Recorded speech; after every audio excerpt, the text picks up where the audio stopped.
Perkenalkan, nama saya Selvedatullah dengan NIM 10519110749, kelas PAI 5C, Prodi Pendidikan Agama Islam. Di sini saya akan menjelaskan mengenai teknik evaluasi pendidikan tentang penilaian berbasis kelas. Terlebih dahulu saya akan menjelaskan pengertian penilaian. Yang pertama, secara etimologi, evaluasi atau penilaian dapat diartikan sebagai penilaian dalam bidang pendidikan atau penilaian mengenai hal-hal yang berkaitan dengan kegiatan pendidikan, atau juga dapat diartikan sebagai proses penentuan nilai suatu objek. Yang kedua yaitu secara terminologi, di mana ada beberapa pendapat mengenai pengertian penilaian berdasarkan terminologi. Di antaranya yaitu evaluasi adalah suatu proses merencanakan, memperoleh dan menyediakan informasi yang sangat diperlukan untuk membuat alternatif keputusan. Evaluasi juga merupakan suatu tindakan atau suatu proses untuk menentukan nilai dari sesuatu. Yang kemudian poin B, penilaian berbasis kelas atau PBK. Pengertian penilaian berbasis kelas yaitu suatu proses pengumpulan, pelaporan dan penggunaan informasi tentang proses dan hasil belajar peserta didik dengan menerapkan prinsip-prinsip penilaian, pelaksanaan berkelanjutan, bukti-bukti autentik, akurat dan konsisten, serta mengidentifikasi kompetensi dan hasil belajar pada mata pelajaran yang dikemukakan melalui pernyataan yang jelas tentang standar yang harus telah disertakan dengan petunjuk kemajuan belajar peserta didik dan pelapornya. Kemudian poin kedua, fungsi PBK bagi peserta didik dalam mewujudkan dirinya dalam merubah atau mengembangkan penilaiannya dengan mengubah atau mengembangkan performance perilakunya ke arah yang lebih baik atau positif dan maju.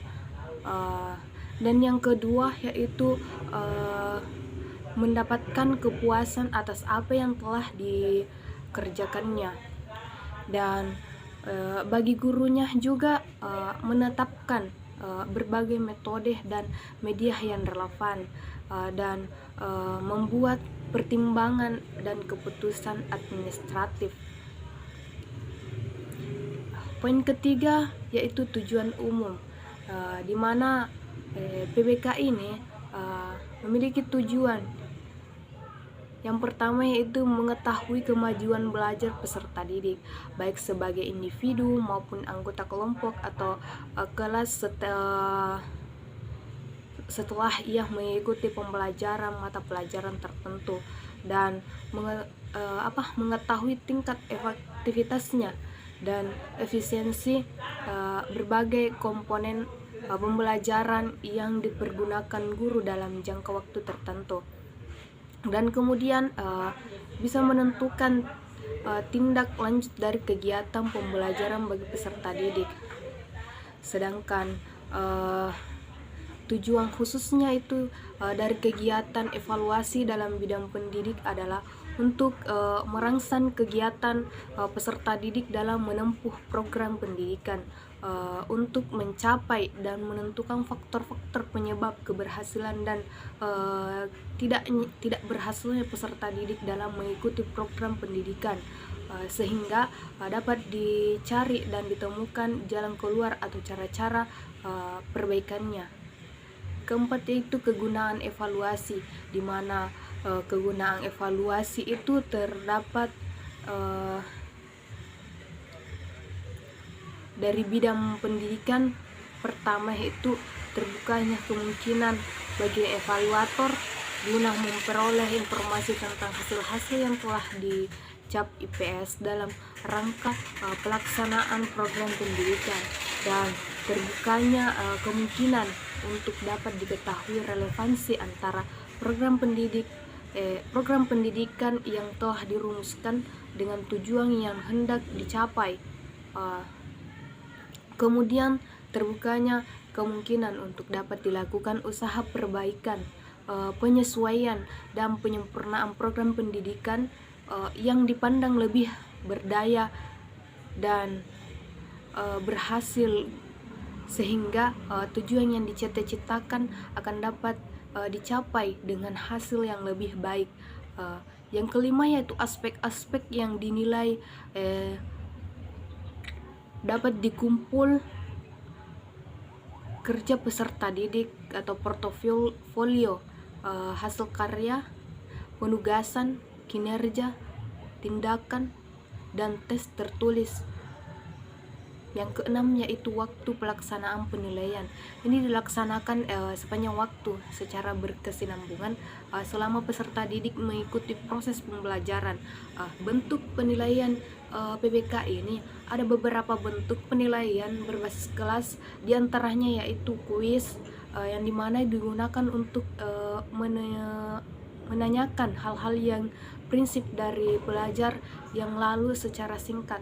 Bentuknya berupa isian singkat dan dilakukan sebelum pelajaran. Hal ini dilakukan agar peserta didik mempunyai pemahaman yang cukup mengenai pelajaran yang diterima, sekaligus juga untuk membantu hubungan antara pelajar yang lalu dengan yang akan dipelajari. Yang kemudian, pertanyaan lisan di kelas digunakan untuk mengungkapkan penguasaan peserta didik tentang pemahaman mengenai fakta, konsep, prinsip, dan prosedur yang berkaitan dengan mata pelajaran yang dipelajari. Dengan ini diharapkan para peserta didik mempunyai bangunan keilmuan dan landasan yang kokoh untuk mempelajari materi berikutnya. Dan bentuk penilaian juga dapat dilihat dari ulangan harian dilakukan secara periodik pada akhir pengembangan kompetensi untuk mengungkapkan penguasaan kognitif peserta didik, sekaligus untuk menilai keberhasilan penggunaan berbagai perangkat pendukung pembelajaran. Kemudian tugas individunya di mana dilakukan secara periodik untuk diselesaikan oleh setiap peserta didik dan dapat berupa tugas di madrasah atau kelas dan di rumah. Tugas individu ini dipakai untuk mengungkapkan kemampuan teoritis dan efektif maupun psikomotorik dari peserta didik itu. Poin selanjutnya itu prinsip umum PBK, sebagaimana kurikulum berbasis kompetensi pelaksanaan PBK dipengaruhi oleh berbagai faktor dan komponen yang ada di dalamnya. Namun demikian, guru mata pelajaran IPS mempunyai posisi sentral dalam menentukan keberhasilan dan kegagalan kegiatan penilaian. Untuk itu, dalam pelaksanaan penilaian harus memperhatikan prinsip-prinsip umum sebagai berikut. Yang pertama yaitu valid atau PBKA harus mengukur apa yang seharusnya diukur dengan menggunakan jenis tes yang terpercaya atau sahih. Artinya adanya kesesuaian alat ukur dengan fungsi pengukuran dan sasaran pengukuran. Kemudian mendidik, PBK harus memberikan sumbang positif pada pencairan hasil belajar peserta didik dan berorientasi pada kompetensi. PBK harus menilai pencapaian kompetensi peserta didik yang meliputi seperangkat pengetahuan, sikap, keterampilan, dan nilai yang terrefleksi dalam kebiasaan berpikir dan bertindak. Kemudian adil dan objektif, PBK harus mempertimbangkan rasa keadilan dan objektifnya sebagai peserta didik tanpa membeda-bedakan jenis kelamin, latar belakang etnis, budaya, dan berbagai hal yang memberikan kontribusi pada pelajar.